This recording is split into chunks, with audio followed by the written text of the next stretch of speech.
if this thing works in the same way that we talk about Bitcoin, it's just like, if it works, it's just worth a lot more than it's worth today. I don't know. Is that like a 10x? Is that a 25x? Are you Tom Lee 100x? Yeah, I don't think that's crazy at all. And I'll walk you through some math, right? I think when we think about Bitcoin, historically, we've always said, hey, look, if this is digital gold, gold's worth 20 trillion. You do the back of the envelope math and you factor in the Bitcoin that's been lost over the years and Satoshi's Bitcoin, that gets you to $1 million of Bitcoin pretty fast.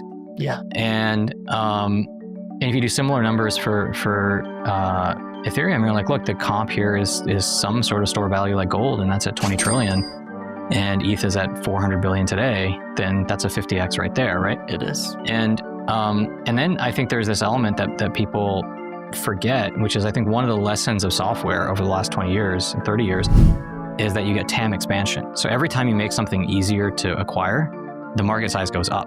So take Uber, for example. Like the criticism of Uber back in the Series A was, well, the entire taxi industry is worth 10 or 12 billion. And that's how they sized it, right? How could you possibly be worth more than the entire taxi industry? But in retrospect, you're like, oh, well, when you put things on a phone, you actually get 10x market expansion. Sure. Right? Because it was and so there's hard food delivery too now, right? And you get the second order effects that you couldn't have predicted, right? And so I think one of the lessons, a lot of, there's a recent podcast from Mark Andreessen who talked about this, who said, like, you can never call the market sizes on the things that you're investing in early. And you're almost always wrong.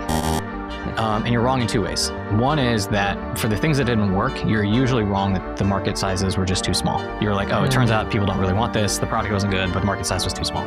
Yeah. And in the cases where you're right, it turns out the market sizes are like so ridiculously large that you sound like a crazy person if you would have predicted it, right? So like, could you have predicted Coinbase would be $100 billion company, right?